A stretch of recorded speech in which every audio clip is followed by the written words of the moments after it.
Capítulo 17. Charlatanismo, o sinônimo de religião.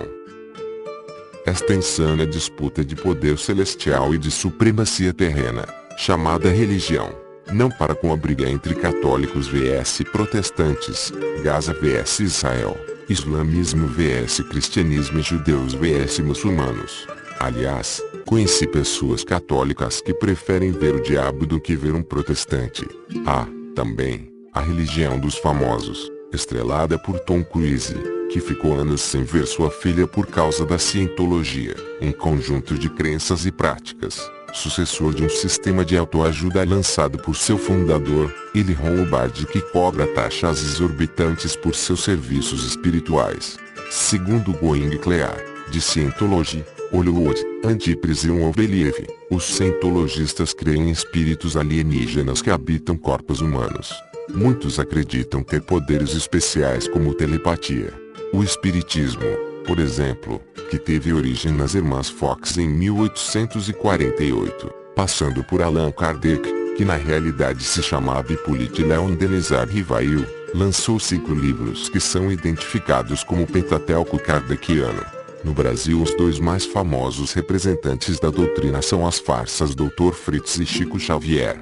Começamos com José Pedro de Freitas, popularmente conhecido por Zé Arigó, cuja prática mediúnica não se filiava estritamente à doutrina espírita ou a qualquer instituição oficial. Ficou famoso recebendo o espírito do Dr. Fritz. Realizou, gratuitamente, tratamento mediúnico em milhares de pessoas e sofreu 2 processos acusando de feitiçaria e exercício ilegal de medicina. Em 1999, houve um escândalo envolvendo as acusações contra o médium Rubens Farias Jr., ampliando a polêmica em torno da atuação da entidade Dr. Fritz, que já baixava em diferentes pessoas. Já Chico Xavier foi um autodidata, que tinha centenas de livros, adorava ler e tinha uma capacidade incrível de escrever. Sofreu agressão de sua madrinha e aparentava ter problemas mentais. Um deles era que falava com um amigo imaginário chamado Emanuel. Seus truques baratos com ectoplasmas foram desmascarando-se no começo de sua carreira, como foi com Valdo Vieira, no escândalo das chamadas materializações de Uberaba. Sobre Chico, Valdo Vieira revelou que Chico não atuava sozinho, e muitas informações específicas como o nome do morto, data de falecimento, apelidos e outras informações mais pessoais eram repassadas para Chico por meio de terceiros. Valdo Vieira dizia que outras pessoas, que estavam ao lado dos médiuns, circulavam pelas salas de espera, coletavam algumas informações com as mães desesperadas e as transmitiam para o médium diretamente ao pé do ouvido, ou as registravam em cartas enviadas para o médium. Amaury Xavier Pena, sobrinho de Chico Xavier, foi um médium brasileiro que afirmou que suas obras, assim como as de seu tio, eram falsas. Em julho de 1958, então, com 25 anos de idade, Amaury dirigiu-se à redação do periódico Diário de Minas, em Belo Horizonte, com a intenção de desabafar. Declarou necessitar livrar-se de um peso na consciência, uma vez que há muitos anos escrevia poemas. Atribuía a obra ao espírito de Castro Alves e afirmava ter sido escolhido pela espiritualidade para divulgar na Terra um novo Lusíadas. Complementou que tudo isso era mentira, afirmando: aquilo que tenho escrito foi criado pela minha própria imaginação, sem interferência do outro mundo ou de qualquer outro fenômeno miraculoso. Assim como tio Chico, tenho enorme facilidade para fazer versos, imitando qualquer estilo de grandes autores, como ele. Descobri isso muito cedo. Tio Chico é inteligente, lê muito e, com ou sem auxílio do outro mundo, vai continuar escrevendo seus versos e seus livros. O espiritismo passou por uma época de proibição e sempre foi criticado pela Igreja Católica e a psiquiatria. Antônio Xavier de Oliveira, na obra Espiritismo e Loucura 1931, afirmou que, em relação aos casos por ele estudados do pavilhão de assistência a psicopatas, 1723 pessoas enlouqueceram só exclusivamente pelo espiritismo. Sobre o livro dos médiuns, comenta: é a cocaína dos debilitados nervosos que se dão à prática do espiritismo. E com um agravante é barato, está no alcance de todos, e, por isso mesmo, leva mais gente, muito mais aos hospícios, do que a poeira do diabo. A coca é maravilhosa. É o tóxico com que se envenenam, todos os dias, os débeis mentais, futuros hóspedes dos asilos de insanos. Leem-no, assimilam-no, incluem a essência diabólica de que é composto, caldeiam os conhecimentos nele adquiridos nas sessões espíritas. Eu, particularmente, tive a experiência de um amigo que começou a ver espíritos, lia a mão das pessoas etc., até que foi diagnosticado com esquizofrenia. Foi medicado e parou de ver espíritos. Algumas pessoas falam que já viram espíritos, mas, em condições não normais, digamos assim, em hospitais, sob o efeito de remédios ou após grandes traumas. Estas são condições ideias para ver o fantasmas ou terem contatos pós-morte. Outros se submetem a experiências mais agressivas como o uso do chá de cogumelos ou ayahuasca. A categorização científica da ayahuasca, enquanto substância, sem levar em consideração qualquer contexto de uso, é de um alucinógeno ou psicodélico. Para a farmacologia, do ponto de vista bioquímico, ele denota a substância como um alterador da percepção e da cognição que age sobre os receptores de serotonina, igual ao LSD. Assim, fica fácil ver espíritos, conseguir ver seu corpo fora dele, poder voar etc. Claro, sua mente não está onde deveria estar, seu cérebro não está trabalhando normalmente, está sob o efeito de substâncias alucinógenas. O perigo é trazer essas experiências para a vida real, materializar alucinações e passar para as pessoas como se fossem verdade. Muitos querem trazer seus sonhos e pesadelos à vida, querem transformar essas experiências em algo real, sem ter a mínima ideia do que estão falando. Alguns sonham com números a vida toda, jogam na loteria, jogo do bio etc. Nunca ganham, passam 70 anos jogando e não ganham nada. Mas se, eventualmente, ganharem, se o fator coincidência entrar na jogada, assimilam esse evento isolado como um sinal do além, falam para todo mundo e criam uma lenda. Se existisse a certeza de uma vida após a morte, porque os espíritas choram suas perdas, deveriam fazer uma festa, pois o espírito cumpriu mais uma etapa. Tinha de ter champanhe e fogos de artifício. Uma vez, conversando com uma amiga espírita, eu fiz alguns questionamentos. Perguntei se somos almas reencarnadas de outras vidas. Como se explica o aumento populacional? Afinal, hoje o mundo tem mais gente que há 1000 anos. De onde saíram essas almas novas, se na teoria somos todos oriundos de outras vidas? Esta é uma pergunta clássica para os espíritas. A resposta, segundo ela, é que somos alienígenas e que viemos de outros planetas. Para onde vamos depois da morte? A resposta é que vamos a lugares para ler e evoluir antes de voltar para a Terra caso não tenhamos cumprido nossa missão. Os filósofos espíritas, geralmente, resumem esse questionamento comum com 2 fatores básicos: a migração de espíritos entre os mundos e a eterna criação de Deus. Usam, também, trechos específicos da Bíblia para elucidar as questões do aumento populacional de forma simples. Como disse Jesus, em João 14, há muitas moradas na casa de meu Pai. A interpretação espírita para essa frase é o estágio em outros planetas. Esse ponto não me agrada.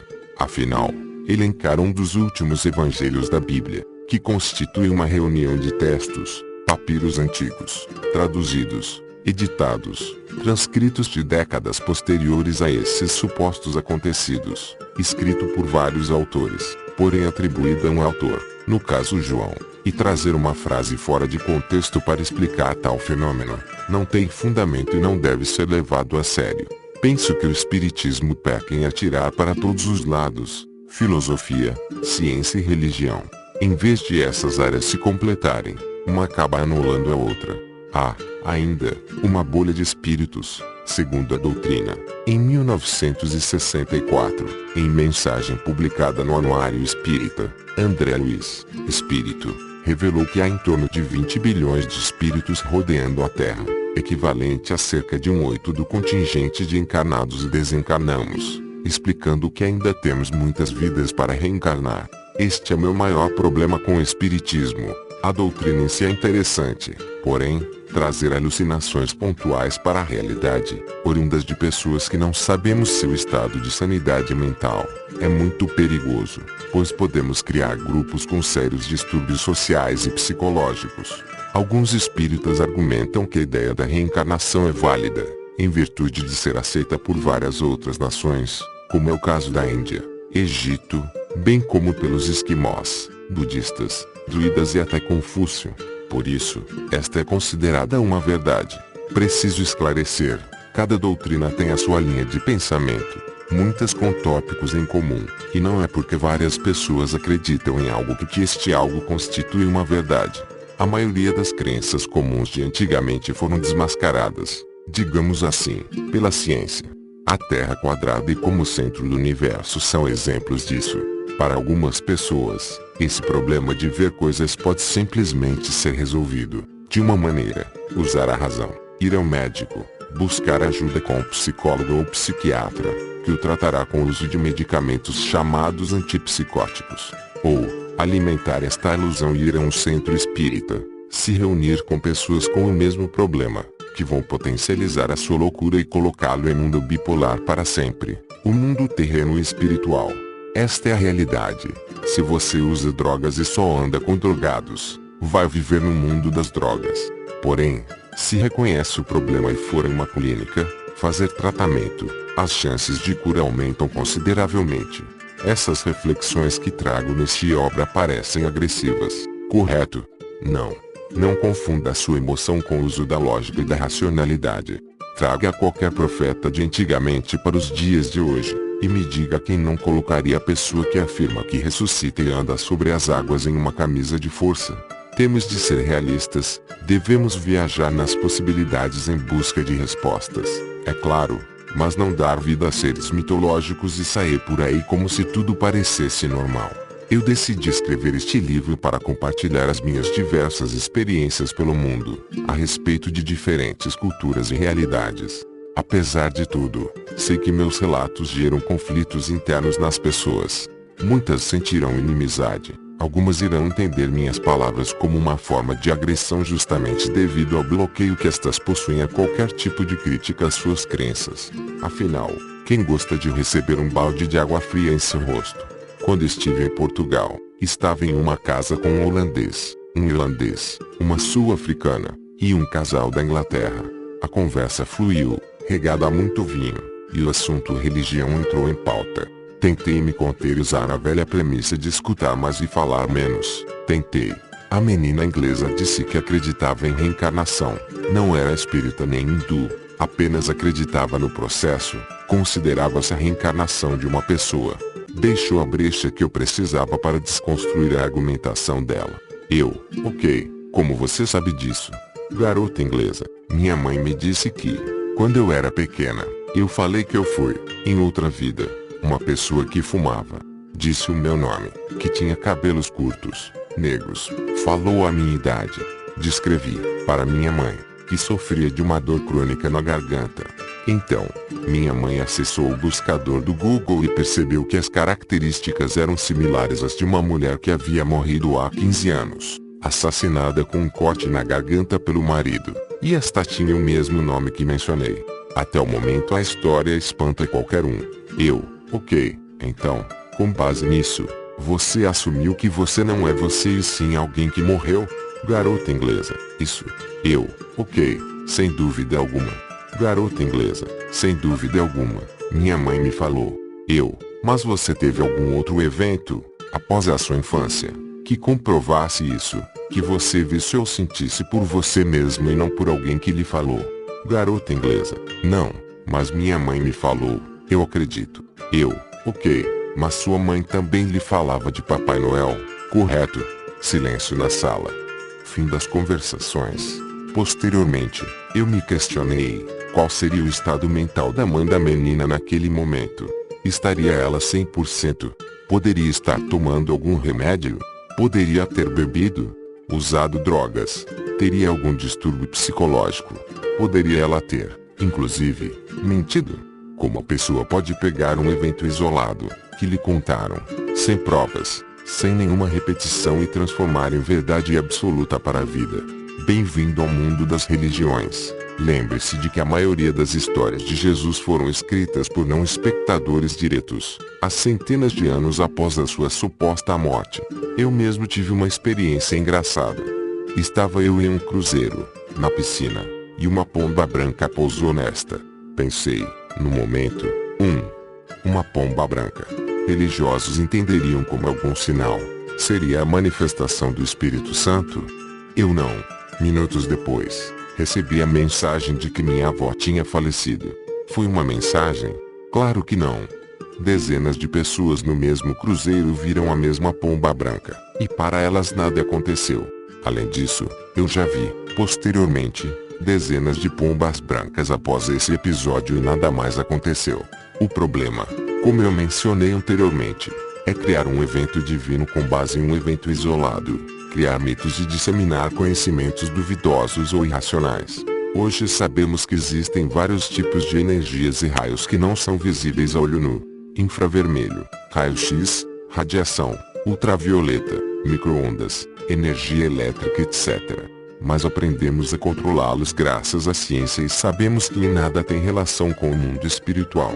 Tudo que o homem ainda não sabe explicar é algo do além. Felizmente, a ciência derruba essas loucuras com o tempo. Nada disso era de conhecimento de nossos antepassados. Porém, foram eles que ditaram as regras divinas que são seguidas até hoje. Infelizmente, as religiões encontram resposta para tudo. Não existe pergunta sem resposta. Ao contrário da ciência, que trabalha justamente em um campo onde ainda não temos as respostas e todas as teorias podem e devem ser rebatidas. Já na igreja, rebater uma teoria é heresia. Com base nessa ilusão, não é incomum vermos católicos que visitam centros espíritas, que pulam ondas para Iemanjá, que põem dinheiro embaixo de Buda, que usam cueca amarela no Réveillon, ou seja, atirou para todos os lados. Misturam umbanda, catolicismo, espiritismo, budismo, pois alguém um dia os falou que isso pode ajudar, seja na vida que conhecemos, ou em outro plano, o além. Mas acabam dando um tiro no pé, pois uma religião não suporta a outra. E o que são os pastores evangélicos? Colocam Ciro Bottini no chinelo, metidos na política, vendendo areia benta, vassoura ungida, tijolinho abençoado. Vemos pastores trabalhando técnicas de venda. É um chope tímido, senhor.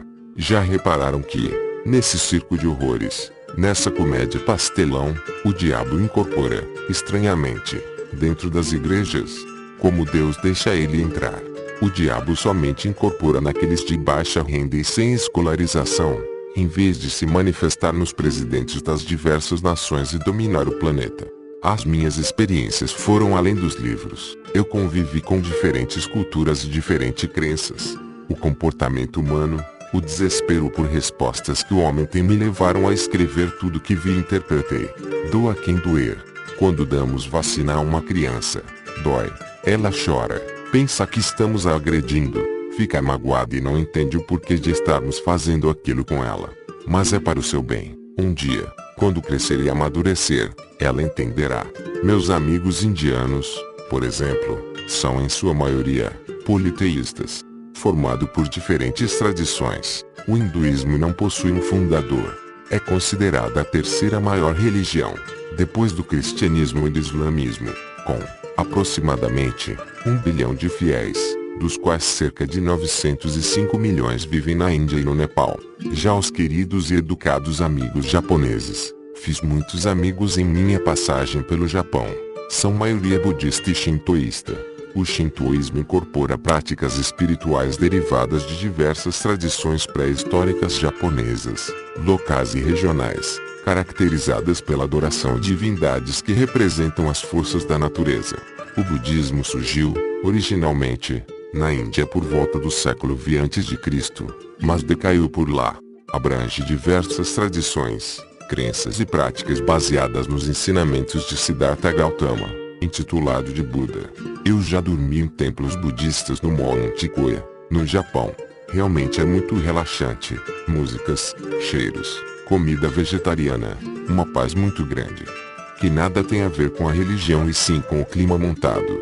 Afinal, quem não vai relaxar em um templo budista cercado por todos estes elementos? Em um desses tempos que visitei no Japão, os monges cozinham todas as manhãs para um ser divino intitulado Buda, que, segundo eles, está meditando há 400 anos dentro de uma caverna. E as loucuras não param por aí. Visitei um cemitério japonês chamado Okunoin, em um tour noturno, e eles possuem mais mandingas que a Umbanda. Antes de entrar no cemitério, por exemplo, o visitante deve dar banho em uma estátua de Buda, que simboliza ele mesmo, ou seja, está se limpando dos pecados antes de entrar na área sagrada.